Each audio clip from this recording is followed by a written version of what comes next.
This is episode number 65 of the Posters in Every Direction podcast. We're sitting down today with a friend and artist, Caroline Herbster from the Rising Tide Art Studio, as well as her family. So welcome, fam, to Posters in Every Direction. Thanks for taking the time. We're going to start off and just kind of give everyone a brief overview of why we're here today. And with that, we talk about a lot of different directions on this podcast. And part of it is posters, part of it's merchandise. It's all music related. One of our favorite bands, as you know, is Goose. And we're often on tour with Goose. We're talking about posters and different merch points. Goose dropped a new post earlier this week of a collab piece that they're doing with Rising Tide Art Studio. And this one's really special because it's a commemorative piece. It's in honor of Caroline's brother, Brian, who sadly passed away. And we're going to talk about that and talk about Brian's legacy and his life. But I'm going to go ahead and read from the Goose the Band official social post so that everybody knows that this is a benefit and it's going on. So this is dropping a limited edition Florida shirt designed by Rising Tide Art Studio. All proceeds will benefit Ewings Sarcoma research in honor of Rising Tide's founder's brother, Brian Herbster, who passed away at the age of 24 earlier this year. Head to the Goose web store to pre-order the Rising Tide Goose Collab Florida Run t-shirt and wear it out on tour this spring as a show of support for Brian, for Caroline, the Herbster family, Rising Tide Studio. Pre-orders are closing soon. They will be closing on March 18. And so get your orders in. There's more about Brian and his story below, but we're going to go ahead and just discuss that here. You can read all of that copy on Goose's Instagram to get it, but we're going to hear it right from Brian's sister Caroline and his parents. We've also shared the screenshot here where you can order your shirt. The cool thing about Goose with these pre-orders, y'all, is that it will come in whatever size you want, from small to 3XL. I'm sensitive to that because sometimes, Mike needs the 2 or the 3X. That's right. And we'll talk about the design with Caroline too, hopefully. Yeah. But again, thank you all for taking the time to come on the pod. Thank you so much for having us. Happy to be here. Well, one of the things that is, we're obviously repping Caroline's art. Actually, Chris and I inadvertently are matching today. This was the artwork she did for Cotter's Drum Kit for the past season of the Goose Tour. And then Mike's got the elusive Goose Miss from 2024 t-shirt on, which is one of my favorites. And very exclusive, we say, because it was only dropped kind of secret and special at the Night Zero event that they had. But what's really amazing, I think, one of the reasons why we wanted to talk, we talk so much about community and what Goose the Band does, I think, for their community and how they embrace the makers. For us is unusual coming from the Dave Matthews Band world, but it's not unusual if you were a Grateful Dead fan, which is the foundation of the Shakedown Street and sort of this partnership and love between fans, fan-made art, and the band that they love. So, Caroline, tell us a little bit about this incredible design of the t-shirt, first of all, and then we can, talk a little bit about timing on when people can order it, because I know we're going to the Florida run. We're going to 3 shows in Florida, and we're excited to be able to, like Mike said, rep it at the shows. Awesome. Thank you.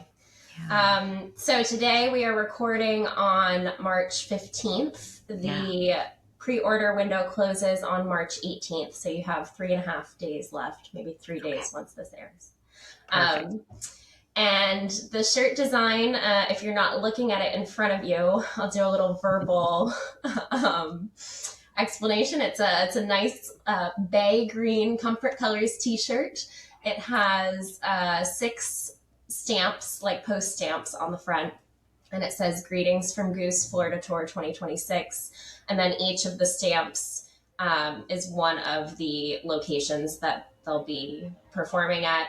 So I've got little oranges for Orlando, a palm tree and a sailboat for Fort Lauderdale, a manatee for Clearwater, an alligator, and the lighthouse for St. Augustine. Awesome.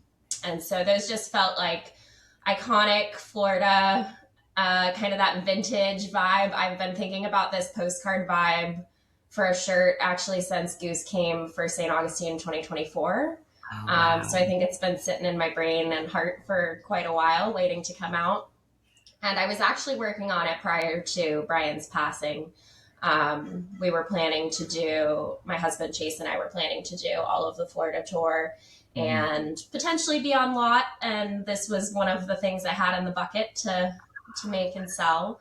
And so I had talked to some friends and kind of just gotten some opinions, so to speak. And, you know, with the various work that I've done with the band in the past, it is interesting. Like you say, it's this, Goose is really wonderful in that they really support the makers in the scene. And as a young artist who's now been doing this a lot longer than it feels, you know, I just started as a fan and maybe have dreams of doing more professional work at the level of some of the artists you've interviewed, but also I'm not really sure. And so it's this really nice, like, gray area that I seem to kind of live in right now, where the band has done multiple collaborations. I mean, having my art on Cotter's Drumhead was really surreal.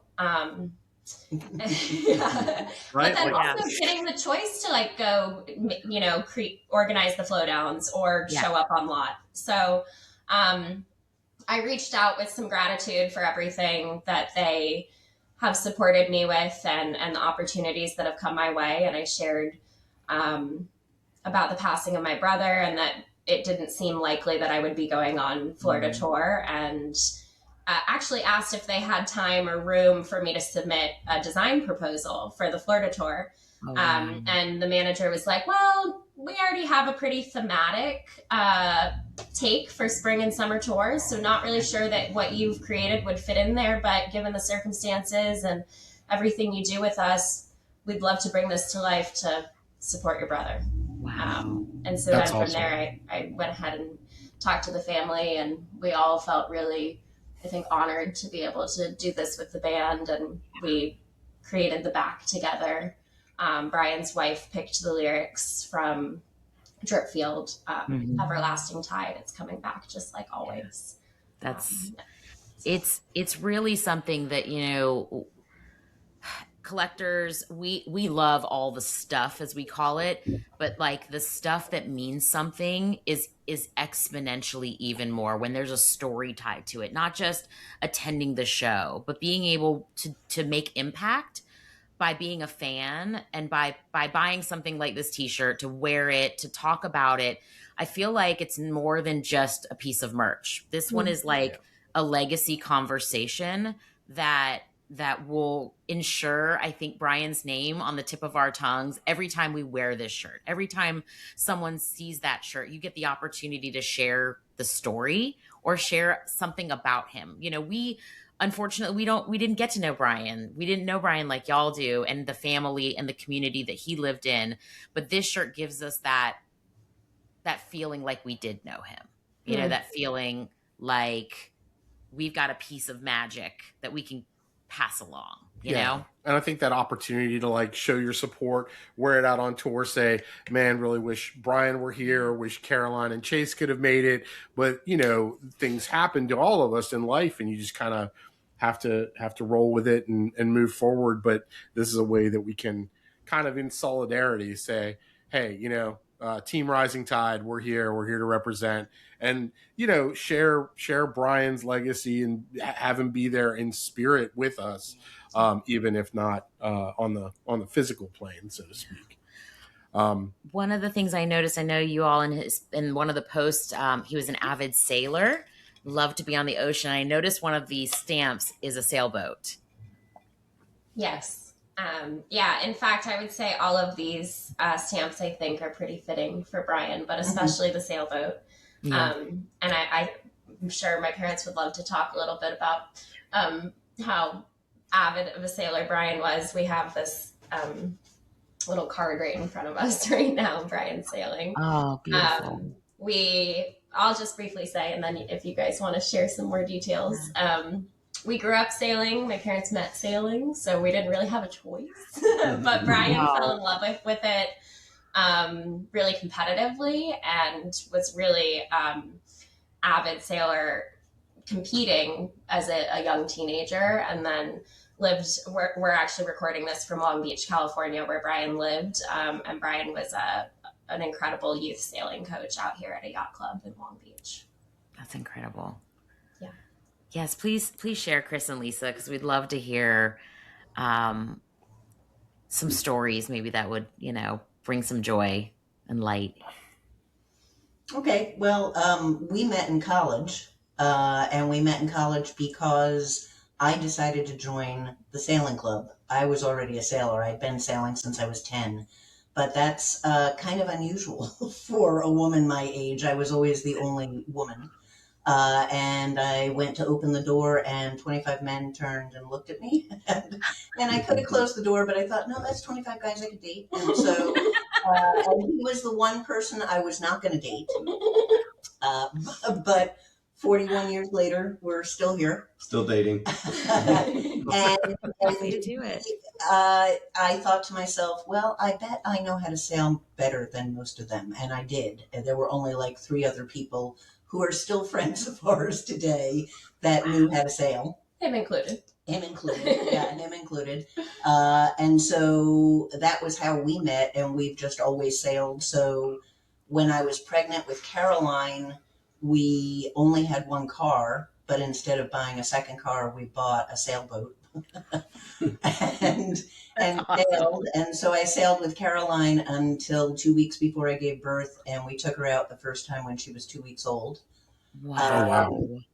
We sailed in the Gulf of Mexico, which is more calm, so it wasn't too bad. Yeah. And then we moved to the east coast of Florida, which is where we live now. Mm-hmm. And when I was pregnant with Brian, we still sailed. Caroline came out with us all the time. And I sailed until I was about 6 months pregnant with Brian, because I had a 4-year-old at the time. And he was born, a little challenging to keep up with on a boat. Born in June, and it's very hot in Florida. So he didn't go out until he was like, I don't know, 4 months. 4 or 5 months old before he went out. So we sailed with the kids all the time. We did a lot of racing. We used to tie the car seat to the boat so they wouldn't fall overboard. Waves bouncing up and down. How they did it, right? Genius. Yeah. I say that all the time. I'm like, now with all the safety features of cars, like I totally remember in my parents' 70 Capri or Chevy Classic, like standing on that hump that was over the axle in the back seat, and going over bumps and excited. Right, different safety standards than now. Yeah. So it sounds like sailing not only is in your bones, but in your kids' bones. Yeah. Right into their DNA. We really actually didn't have a choice. No, they didn't. But we also didn't completely push them. I mean, we had them take sailing. They did camps in the summertime, and if they wanted to continue, they could. But we didn't. Well, and that's why, for me, I didn't race competitively like Brian got into. Not because of you guys, really. I went to camp and maybe had some other experiences where I was like, I like this for fun, not necessarily for the feel the boat, come on, So I ended up less yelling, right? Yeah. I did a lot of arts and music related extracurriculars. Brian did too, actually. Brian played saxophone and clarinet. In addition to sailing. Mm-hmm. Brian was the drum major for the marching band their senior year, and which I thought, why, you've never played percussion, but drum major does not play the drums. Drum conducts the entire marching band. And Brian was also in jazz band, and then also raced competitively as a double-handed sailor, right? Brian and Quinn would race together. Yeah, so Brian, when he got to middle school, wanted to do band, so he got evaluated for what type of instrument to play, and the band instructor in middle school was great, and said he should play a reed instrument, and wanted him to play the clarinet. Brian wanted to play the saxophone because saxophones are cool, clarinets aren't. It's cool. We did point out the Squidward relationship, so that might have helped. He was a big SpongeBob fan. But about, I don't know, a week or so later, Brian said that he was loving concert band and wanted to join jazz band. And so in order to join the jazz band, he had to get rid of one of his electives. And the only elective he could get rid of was the phys ed class that they had. And we told him that if he was going to get rid of phys ed, he had to have an extracurricular activity. And he didn't want to do soccer, which he had been part of a lot. It was fall, so that was the likely field sport, so to speak. And when we pointed out that sailing was actually a sport and not just a family activity, that piqued his interest quite a bit. And he joined a local youth sailing program that races in fall and spring. And that was the transition, if you will. And the first time he went down, he met another kid who was his age. And they hit it off. They went out sailing, and then they sailed together all 4 years of high school. They competed with each other. In a two-person. So once he had a good buddy, once he had a good buddy, then he was happy to do that, and then it just took off from there. It's amazing what you were talking about earlier is about this connection between the joy of sailing that Brian had, and also this sort of alignment in music too. Now you guys are a musical family. I know from our conversation with Caroline, if you go back to episode 55, if you want to check out the episode with Caroline and Chase, talks about the sort of the foundation of music in her life as a child, growing up, attending live music with her parents. So and with that hits home with us because we're on the other side of it. We have two kids. One is 17 and one is 12, and we've been taking them to live shows for about 5 years now, or so, maybe for 4 years. Yeah. And it was a little bit like, oh, you're bringing your kids. It's like, it's the best. So bring them along and have fun. It's a different speed, I will say, when we take our kids versus when it's us. It was an experience. I think it was the Dave Matthews Band was the first place we took our daughter, who's now 12, and that she was younger. She was maybe like 9 or 10 at that time, maybe even younger, maybe even 8. Yes. In any event, she was a little kid, and it was not all about the music. It was also about the cotton candy and the ice cream and the merch, and then run to the bathroom and refill a Pepsi and all these things. And I was like, felt a little bit more like going to a carnival, or an amusement park than a concert. But it was great. But when she wears the T-shirt for the show that we went to, because you buy all the merch, she talks about how much it meant to her and how much fun she had and the memories she had. And I think of that as like, that's what I will take with me from the show. I don't remember the set list, or I don't remember exactly the amazing moment that, they went off on some sort of really cool jam, but I remember her and her experience and seeing it through the lens of their eyes. And so, you guys had created such a foundation, especially for Caroline, right? Now her career in capturing live music, capturing the feeling, the vibrations, the energy that flows through her, and her artwork then reflects that.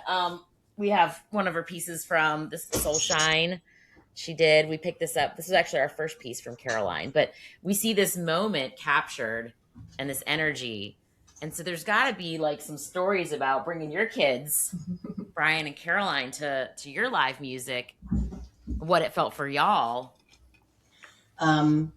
So we've been bringing our kids to live music since we were pregnant with them. Mm-hmm. So the first time I felt Caroline really kick, we were at a Further Festival show. Oh, wow. In summer of 96. I was born in November. She was born in November, and all of a sudden I felt her kick, and it was North Carolina. Yeah. I think we were in North Carolina. Yeah. And Yeah, That's where and they are. I forget. It might have been Raleigh. It was either Raleigh or Charlotte. I don't remember. Awesome. Fancy dogs, sorry. And That's okay. yeah, and weirdly enough, my OBGYN and his family were also at that show. And I think it was the first time they were bringing their kids to a show. It might have been, yeah. Yeah, so it was pretty cool. And then the next year we went back to the Further Festival with Caroline, who is now a 7 or 8 month old baby. And we were I was holding her like this, and she started kicking her legs. So she was born, we listened to music in the delivery room, and she was born to Uncle John's band from a show in 1990 in North Carolina. Oh, wow. I forget where. And so it was this very reggae, Calypso ska, style, calypso kind of intro into the whole thing. And Chris and I are trying to figure out what song are they going to play. She's kicking her legs. And then they go into Uncle John's band. And you're like, wow, that was weird. She was She calling knew her. it. She knew what it was. What was coming. And so, I know this. yeah, so we just kept taking her to shows. And actually, when she was just under 2, we moved from Tallahassee, the state capital of Florida, to the East Coast. And we had to go back to Tallahassee for something, and some friends said to us, hey, come stop at a music festival that it was the first time they were ever doing, and it was called MagFest, which is at the Swanee Music Festival, Swanee Music Camp. Music park, yeah. In, on the Panhandle, where they do lots of Live Oak. of these kind of things. And That's where Halloween is. Where Halloween is for the Queen. contemporary listeners. And we ended up at the very first MagFest that they were ever doing, and we went for, I don't know, like 5 or 6 years. We went until I was in 2nd grade.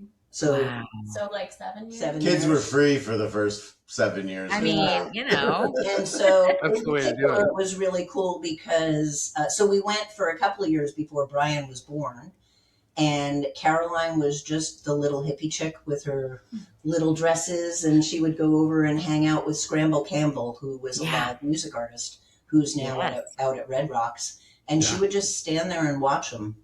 And when Brian was born, we still were going to shows, and people would be like, now you have 2 kids, where's your other kid? I was like, oh, she's over with Scramble Campbell. They're like, she's on the side of the stage. Fine, don't worry about it. And and so we did that for quite a while. Mhm. So, and then, Brian was born in 2001.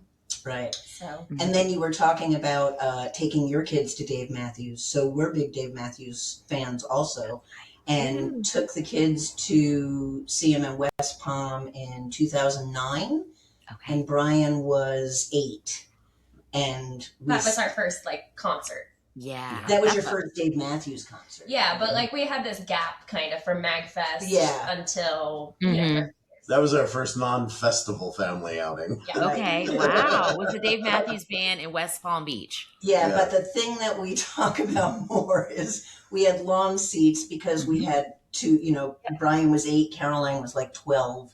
Yep. And the thing we talk about more is that somebody dropped a packet of mustard right near our blanket, and then somebody else stepped on it and got mustard all over our blanket, which was what made Brian most upset. I was like, he didn't think about the music anymore. He was upset about the fact Mustard that on this mustard on the blanket. Well, it's funny because you talk about like with your kids, it's kind of this like it's just a totally different experience. And I mean, I don't have children yet, but just I'm from the other side of it, having been a kid and knowing like what it was like, and then being a young adult, and now it's just funny like that is one of the things that we talk about from that first concert is the stupid mustard on the blanket. And looking around and like being old enough to understand that there are really young drunk people here, and like but I also remember, and you guys might remember this, probably walking to the bathroom because we had to do that. many times. But Dave dropped into Burning Down the House. And I remember Brian and I really, really enjoyed that. I don't remember if it was before or after that. They also did Jimmy Thing, which I love, but they did the one with the Prince ending, which is a little risque. I can't remember. Sexy Mother. Sexy Mother. Yeah. And I remember I was walking on the hill with the kids at the time, and I'm like, oh, come on. Earmuffs. Look at this. Earmuffs. Now you can say whatever you want. Whatever I could find to like.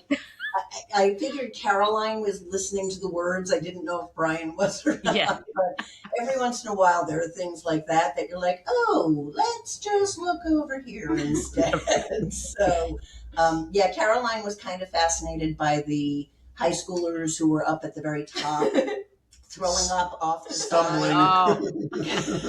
And I was like, that's why you shouldn't drink in high school. Sometimes Your you life learn lessons. lessons by Right. seeing other people learn the hard way. Yep. That's right. Right. That's right. It's important life lessons. That's right. Yeah. And listening like to y'all's story, it's so aligning with what we're like us as our age now and our kids, you know. I mean, both our daughter and our son, they love music. They've got their music now. You know, I think they for a while probably put up with mom and dad's music, you know, but then when they're there, they have a blast. have a I mean, great time. we had them down to West Palm as well. We were for a couple of day shows. That actually was supposed to be in 2022 or 3. 22. 22. We took them down to West Palm Beach to see Dave Matthews Band, and they canceled those shows because Dave got COVID, we think. Right. But that was supposed to be their first Dave Matthews Band shows. But we went back. We went back the next year, and they had such a blast, and we enjoyed being able to experience, you know, the live music through their eyes and what that meant and what it felt like. But you know, now our son is 17 and he's like, he loves his music. Like, well, he's listening to records and he loves merch. I was like, well, that I know where that comes from. Right. And you know, kind of going out on his own and going to shows and, you know, experiencing that on his own. And he likes stuff a little bit edgier, a little heavier, you know, a little more throttle to it. And we took them to see Goose at a few shows. Yeah, this fall. This past fall, and we were down in Atlanta, and they were playing Big Modern, and so we were in the pit, and I knew what was about to happen. We knew where this was about to go. Knew. So I got to like just come out of the fan zone for a second and just go into the dad zone. And got my camera out and just stood behind my son and just filmed it. And to this day, it's like one of the best videos I have of him because he just kind of loses his mind when they go, you know, from the Big Modern into full on dark goose, as we say, and got really heavy. And it was just a really cool moment. And it's one of those things you're like, all right, I'm doing something right. Like this whole trip might not have been fully right or whatnot, or the kids might not love every instance of it, but there are definitely those moments, you know, and I think you carry those with you. Yeah, to be able to. As they get older, they'll return the favor and take you to concerts of their music.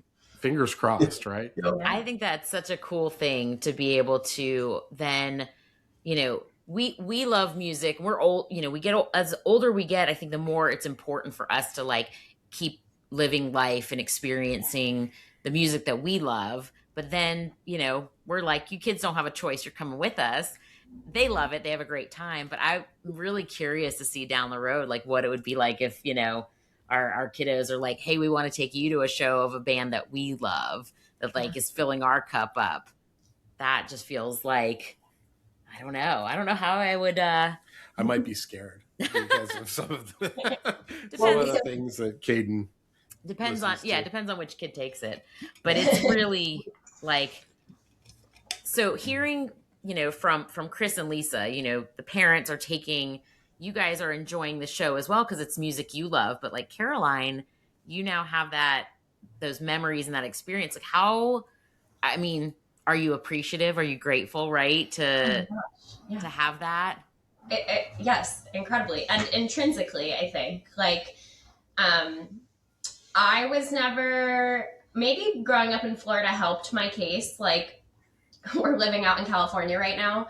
It's not like a weird thing to be a zillennial and to have grown up on the Grateful Dead. But when I was a kid growing up in Florida, there was nobody else who like really knew what that was. Oh, interesting. I'm also, as a 96er, I think that like I'm like the older part of the next generation in a way. I don't really identify as Gen Z, but like I do, influence that next group. So, I really loved like those like little family narratives and growing up on the music. There were times as a young kid where like get in the car and there's a 31-minute Dark Star and it's like, ugh. But now like I would put that on for the car ride.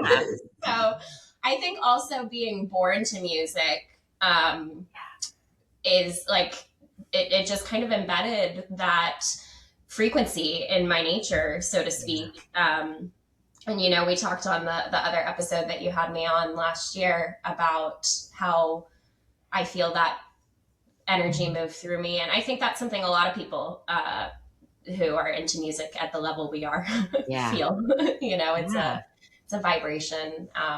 So I have immense gratitude. And I believe Brian did too. And Brian tended to trend a little heavier as well. Okay. A little more alt. And really loves King Gizzard and the Lizard Wizard. Really loves Billy Strings, which we do too, but we love King Giz as well. That was the last show that we got to all do together. Last August, we were out here. We went to GD60. And then I stuck around for another week or two, and we got to go see King Giz with the, what was it? The Hollywood Bowl Orchestra. Oh, wow. Oh, yeah. That's such a cool venue. Awesome. Wow. Yeah. So, your kids will take you to music, and they've taken us to some really cool stuff too. Like, we went, one of the last shows in Florida I remember doing with Brian, we went to see David Bromberg and Yorma at the Ponte Vedra Concert Hall, which I was like, these are really big names. But then I learned, they're hot tuna. But we had a great time. And I remember one time as kids, we went to the Daytona Beach, the Peabody Auditorium, and we saw Arlo Guthrie. And we were young. But that might have been just after that first Dave Matthews show. But I remember Brian and I were definitely the youngest people in the room, and lots of old hippies were coming up to us and going, how do you know Arlo Guthrie? Why are you here? Are you enjoying this? So for context, my family went to visit my uncle in the 70s, and he had a reel-to-reel player, and he had the tape of Alice's Restaurant, the album. And we thought that was the best song for whatever reason. And so we listened to it, probably stretched the reel out a little bit. And then that became my family's tradition to listen to Alice's Restaurant on Thanksgiving, because that's the theme of that song. And then we sort of adopted that as a family tradition for the Florida Herbsters, and so they knew actually probably more of Arlo Guthrie's music than half the people in the theater, because they knew the whole album. All of his music, not just Alice's Restaurant. And that concert, as it turned out, happened to be one of the big anniversaries of Alice's Restaurant. Oh, really? I remember if it was the 50th or 60th anniversary of the song, something like that. But that's so you really do have it sort of embedded in you, Caroline, because there's a great interview with John Mayer talking about some guitar stuff that I watched a while back. And he said, learning scales is great and all of that. And trying to learn, emulate your hero on the guitar is great. So if you love, John Mayer, learn to play John Mayer, that's great. But he said, go and learn the thing behind the thing, and that's where because all of this is what's really inspired, right? And brought and come up everything that we've listened to or are currently listening to. So I think that's an interesting sort of developmental. I mean, you've been infused with all these elements for so long. Yes. Well, one of the things. Oh, go ahead. I'm sorry. I was just going to say. So one of the other things that was really important in our family. It still is today, is that we always ate dinner together every night. And we always had music on or comedy and so that's how the kids ended up listening. No screens at all. Everybody had to put their Pandora phones was our away. friend. Yeah. Oh at the yeah, dining room table. Pandora. And Great so Spotify. we'd listen to comedians, we'd listen to music, we'd just say, you know, play something today, and they'd play. So that's where they also, you know, like Arlo Guthrie, that's where they got a lot of that kind of stuff. Sure. So It's almost like there's I think a desire to return to simplicity nowadays. You know, I think that's why, at least for me, I mean, I don't talk for Mike, but like going to live music is one of those moments where you're not in here, right? You're here. I don't know if it's I don't know if I'm explaining this. You're very present. You're very present in the moment, in the experience. But that's why I have such there are some friends that are really good at like capturing video and things like that of like moments, and I'm terrible at it because I will forget. Like I will literally tune out of the phone because you're in the moment, and you know, then have to remind myself, I want to grab a couple of shots or a couple of video clips so I can watch it back later. But it is that good sort of still preserved space of unplug and be present in the moment. Well, and it's it's a collective energy. It's the collective experience. And I think, I don't know if there are really any other spaces like in our world right now that we can all kind of come together sort of on that level and like experience something as it's happening, especially in the jam band world, right? Like, you know, coming from Dave Matthews Band, which I would say is jam band light comparative to like where our tastes have moved to and like where our experience levels are and like our awareness of other kind of bands who really do. But I mean, there was a time back in like the, you know, maybe the 90s, early 2000s that Dave did have those like super crazy jammy moments. You'll still catch like a 20 some odd minute version of Seek Up every now and again. Absolutely. It's awesome. Yeah. But like to be able to just like, it will never happen in the way that it's happening right now with the rest of us. And the reason I love your artwork, Caroline, because it captures, it's the visual representation of the energy in that moment. 100%. That's happening. Like I still can feel what it felt like being at Madison Square Garden for Soulshine when Goose came out onto the stage, you know, or when, you know, we first saw them, you know, for Goosemas, and what that like, the energy that I'd never really felt like before.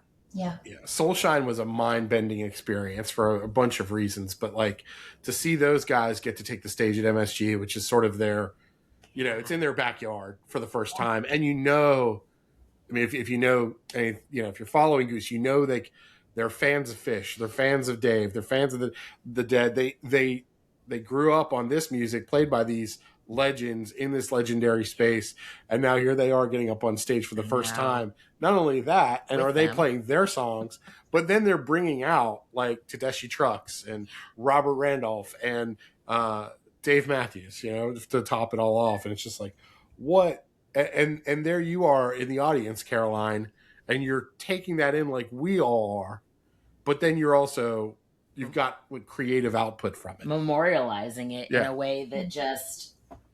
What is that like? What is there a way you can describe that feeling, Caroline? Of, because I mean, we're all receptors to it, but like then we just kind of, I don't know. I feel like we hold on to it maybe, and it kind of passes or works through you. Well, I think first I'll just say I'm honored that you feel it, because I feel it. And for a number of years, I was worried that other people didn't feel what I was doing. So I'm not worried necessarily, but I don't know how much we talked about this on the previous episode, but just to kind of try to keep it succinct, when we were coming out of the pandemic and getting back to live music, I had been, like many people during that era in life, experiencing a lot of anxiety, learning how to deal with uncertainty. I was pretty young, and my entire life circumstances changed during the shift of of COVID.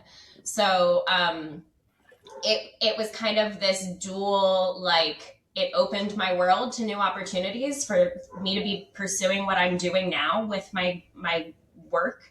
My plan was not to make live art. I had started Rising Tide on years of dreaming about having an art business and being inspired by the art that is in the music world. And like my mom said, you know, I grew up with Scramble Campbell. So like there were lots of conversations about Scramble at the dining table, but I never saw myself pursuing that. And it was really, when I think back to like the last concerts I went to in 2019, I was phoneless, but I was not present at the shows. I was so distracted by all of the other things going on that we would leave a show or we'd leave a set at a festival and Chase would be like, oh my gosh, when this happened and they played this little, and it was as if I felt like I hadn't even been there. I couldn't remember that they had even played that song. And so I started to realize this awareness of the fact that for me personally, it was almost as though my consciousness was outside of my body. Like I was there, but I was paying attention to all the things around me. And then during the pandemic was when I really got into Goose. Well, kind of like end of 2019, I got really into Billy Strings and Goose about the same time. Then Goose brought in Jeff and they did those Solarium shows and we were watching those from home. And then it was Bingo Tour and we got really excited for that. That's how Chase and I got into Goose. Oh, wow. Aside from their Peach Fest set. And now my succinct answer is way off. That's perfect. This is exactly what this is your succinct answer. Yeah. That's when I started drawing. And then I look back and I'm like, oh, we went to Lock-In 2018 and I brought a little notebook and I drew it. So like there are all these other like elements in my life and childhood and whatever that show like, no, this has always been like kind of present. But Bingo Tour, I what else was there to do? We were just enjoying, just the two of us were dancing around the room and stuff, but I just got some paper and a pen and I started drawing during the shows. And that was like my first time kind of drawing live. And then as we continued to come out of the pandemic and go back to music, there were a number of shows I would go to and I would feel this like inner, I don't even know, intensity of like, I can feel this energy and I want to do something with it. I want to make art. I want to XYZ. And then I was really dealing with my own like self-resistance as an artist and coming to like, okay, well, I have to bring stuff with me if I want to make art. And then that just turned into Sweetwater 420 Fest spring 2022. For years then at that point, even since pre-pandemic, I'd been bringing like watercolors with me in a backpack to festivals, but not touching them. And then I brought that to that festival and suddenly just pulled it out and started drawing. And I remember this like kind of similar to what I'm sharing here, this dual feeling of like, suddenly I was present. I was there. I was in my body. It didn't matter what was happening around me or what that drunk person was doing or like the anxiety that I was feeling was present. And that was part of why this energy was like moving in me and wanting to come out. But suddenly I wasn't like succumbing to that and getting distracted and overwhelmed and overstimulated by it. Instead, I was channeling it into something. That's and so cool. It's in a way like, it's almost like yoga. Like I suddenly learned how to be in myself. And then it just took off. Wow. And, I had Rising Tide and figured, okay, this is the trajectory. And so I just kept doing it. And it, you know, I think kind of to the original question of like doing this and what I'm feeling and like that, I think really gives you a lot of context to what's happening. Yeah. And I'm really blessed. My parents have been with me at shows where they've seen it. And my mom, was it last year you came to your first Fish show with me? Mhm. And Well, it was my second Fish show, but first one First one with her. Caroline. and Okay. first one in like 35 years. Yeah. Yeah. And I remember you were sitting behind me a little bit and I was making art, and afterwards she just came and put her arm around me and she was like, wow, it is so cool to like watch the music move through you and out into like through your hands and to the paper. And Can I say something, America? Sure. So we've gone to shows with our kids for forever, and we luckily, hopefully this happens to you as well, our adult children still want to go to shows with us, which is love really that. nice. So having watched Caroline draw at shows a few years ago versus watching her this past summer, a few years ago, she was sort of very intentional about, she kind of had to get her headspace in there. She had to get her stuff ready, and she had to sort of draw. And then I was watching her. We went to the GD60 shows. We went to King Giz. We went to Fish. We went to quite a number of shows where I started watching her, and I realized she is now at a point where her hand just goes. Right. And so before she would have to like connect her eyes to what she was doing. And now she's just doing this. And then I'd look down, I'm like, oh my God. Because I do not have any of that kind of art. I'm creative, but not artistically like that. So it's been very interesting. She obviously, it's now just sort of within her. Like she just lets the spirit of the music, and which is part of why you all feel what she's drawing, right? Yeah. Which is what she wants, and that's nice to hear, but that's what she's doing. She's now at the point after 4, 5, 6 years, she feels the music, which she's always done, but now the feeling comes out in the artistry. the channels are unblocked. Yeah. Yeah.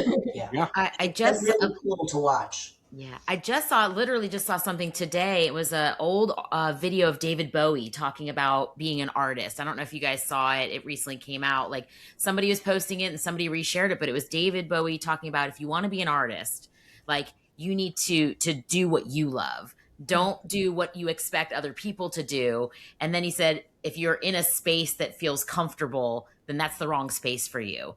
And it was just such an interesting like way as I mean, this is David Bowie, so right. But like, I think him hearing these little breadcrumbs along the way of like what Chris and Lisa, what y'all have done as the parents for your kids, for Caroline and Brian, it's like these little breadcrumbs of like, took them to shows. She was born to music. We've taken them to shows with music. She was hanging out with Scramble Campbell. Like it's all these little breadcrumbs that I think if you step back now, you probably are like, oh, okay, I can see where the music needed to take us to get her to be in the place that she needed to be. And same with Brian, like the breadcrumbs of like, okay, he loves music, but he loves sailing. And now it's this extracurricular, and let's get, Brian into this, activity. And I just think that it's incredible. And maybe, whether you're a parent, whether you're not a parent, whether you're a parent-like figure in somebody's life, I think that it's so, we don't see it in the moment. They say like the days are long and the years are short. And I never have heard anything more true than like staring down the barrel of a kid about to go to college. But I don't know how that happened. I really A second ago, they were an infant, and That's right. That's right. Very, very weird. And now hearing y'all's story about the impact of the things that you did because it was what you loved to do. It was like, well, we love live music, so we're just going to take our kids. Like, you don't have any choice, kids. Sorry, But then what those experiences, what that music meant. Yeah. I'm sure if Brian were here, like we would be able to understand and know his experience. Maybe it's even different than Caroline's, right? But it sounds to me like music is such a foundational thing in your DNA. That y'all have instilled in your kids, and then that will translate into whatever is for the next generation. Well, and all the lives that Caroline's touching with her work and the ability to interface with the bands like Goose and now this opportunity that we talked about at the top of the show with, to number one, wear an incredible piece of art by Rising Tide, by Caroline, and the work that she does. But number two, have it mean something that honors the life of Brian and aligns with this. We should probably cue the viewers into the details on the tour with Goose coming up. They're going to be in Florida for what? It's a 5-show run. Is that right? 6-show? 5-show? 5 plus festival. 5 plus festival. Yep. And so each one of those stamps being like a little collector, like, get your passport stamped, come on tour with us. The collab's open until March 18th. Get your pre-order in now. Yes. We've already got 2 coming to the house. We're gonna wear and represent on the tour. Very excited to do so. Yeah. I wanted to also touch on. What was that? Sorry? Chris and I will be at 3 of the shows. Awesome. We'll be in St. Augustine and Clearwater. That we'll see you there. Those are our shows. We will see you there. We've got to get pictures. Before we let y'all go, and thank you again for coming by and sharing with us, I wanted to give you all an opportunity to just let the listeners know there's another way to support with a GoFundMe. Is that right? Honoring Brian's life and legacy. And if you want to talk at all about sort of the research that's being done to combat this disease and whatever y'all would like to share there. Well, I guess there's 2 fundraising connections right now, as you just pointed out. And the T-shirt sales, we're going to direct the proceeds of that to research in Ewings Sarcoma, which is the type of cancer that took Brian from us. It's a very fast-growing cancer, very rare cancer, unfortunately. Rare cancers don't have a lot of research as to what to fight them with, and so every little bit helps in that regard. And so we're truly excited to have Goose connect with that fundraising effort. Yeah. And then we wanted to do something that would help keep Brian alive in any way that we could.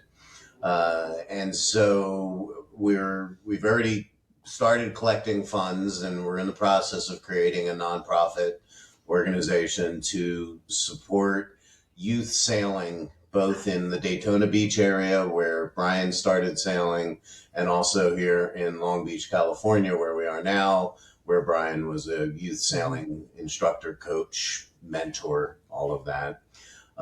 And the impacts that he had on both coasts are amazing, actually. Yeah. And so it's a Brian Herbster GoFundMe to support youth sailing education, and I'm pretty sure it's the only Brian Herbster GoFundMe. That's fantastic, and I mean, we'll share the link out and everything for those who want to support one way or the other or both, because I think that you've got the opportunity to impact those who are dealing with Ewing sarcoma, and hopefully fund some research that could potentially find a cure.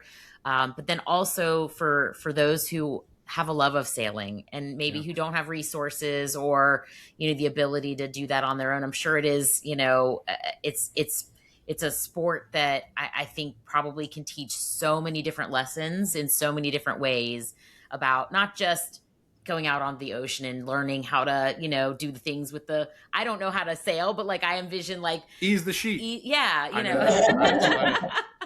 But I think that there's so many lessons I'm sure that y'all taught to your children when you were on those boat rides together, growing up as a family who loves it. And then the moments that you have as parents, or instructors to teach those kids, something about life.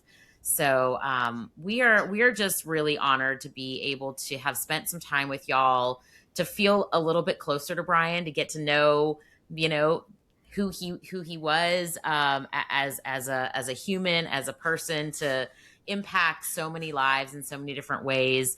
We are grateful for Goose the Band for connecting us with Caroline and her work and the community that's being created. We didn't even talk about the flow downs. I think we talked about it back on your episode 10 episodes ago.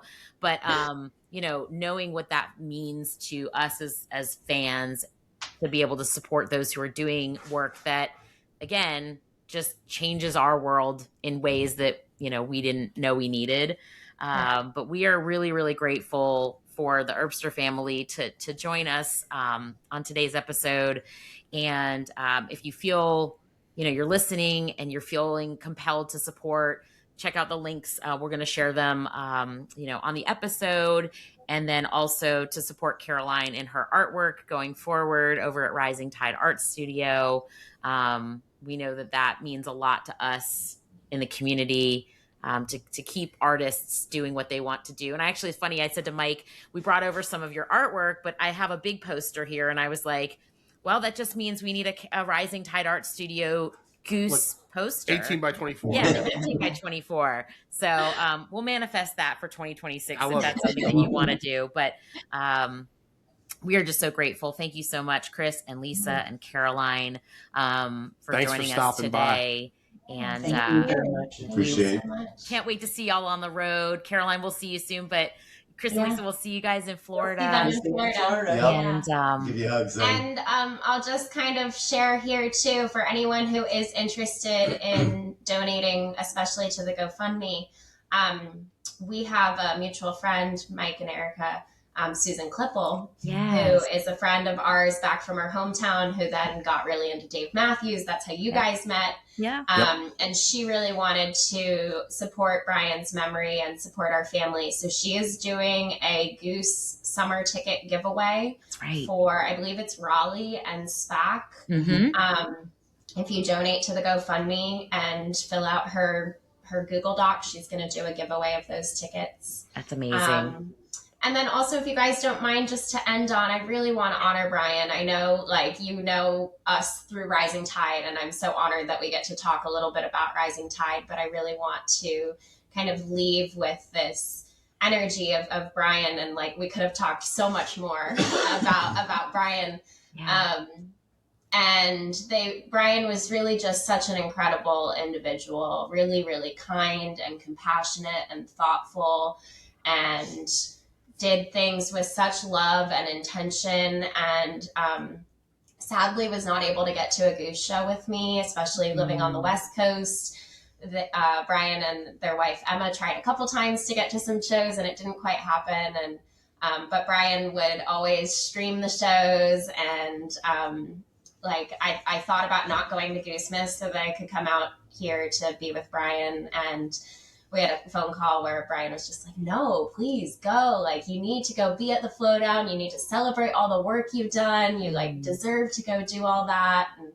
And was really such a big supporter of my experience and like the fluidity of what I do. Like, I didn't make any art at the Goosemas shows because I didn't want to. And it was hard to like hold this excitement while also being sad for what we were going through as a family. So Brian was just really amazing, so supportive, so loving, so smart, so talented, and really loved music and loved like what could come through that connection. And so I just want to kind of help close with that memory of Brian and all of the memories we have of going to music together and various shows. But Brian also had slightly more unique taste in music than us, kind of branched out a little bit more.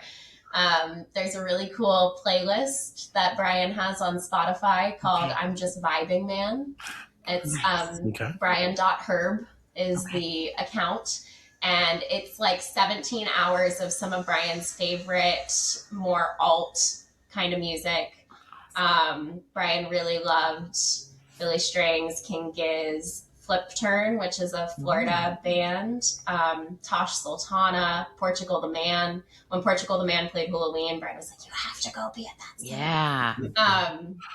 So a Dumbo Gets Mad, I think, is one that, and I've like listened to that playlist and had these almost like prophetic experiences. Like, I feel like Brian's like you get to know someone so much when you have access to their music taste. Oh, yeah.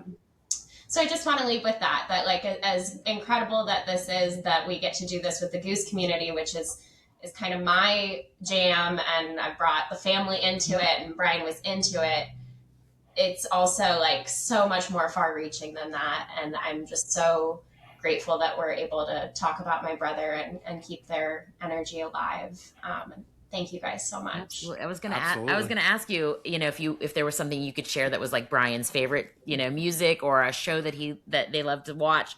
And so I think we're going to share that set list, Brian.herb on Spotify, the playlist. I'm just vibing, man. I'm just vibing, Just vibing, man. You know what? I think that's actually going to be the title of this episode. I'm just vibing, man. And any chance that we can get to keep Brian's memory going and keep their energy here, we're all here for it. We're just gonna keep vibing. I gotta believe it's at live shows. After all this conversation, the positive takeaway I have is, Brian will be there in spirit. Yep. Go to live music. Go to live Absolutely. music. Well, thank you all so much. Thank you to our listeners for tuning in. Again, check out the GoFundMe. Get yourself a Goose Rising Tide collab t-shirt. Help support the memory of Brian. Shout out to the whole fam for joining us today. Thank you again. If you are liking what you hear, please give us a like, a subscribe, socials, all the things, and we will catch you next time on Posters in Every Direction. Thanks, family. Thank you. Thanks, guys.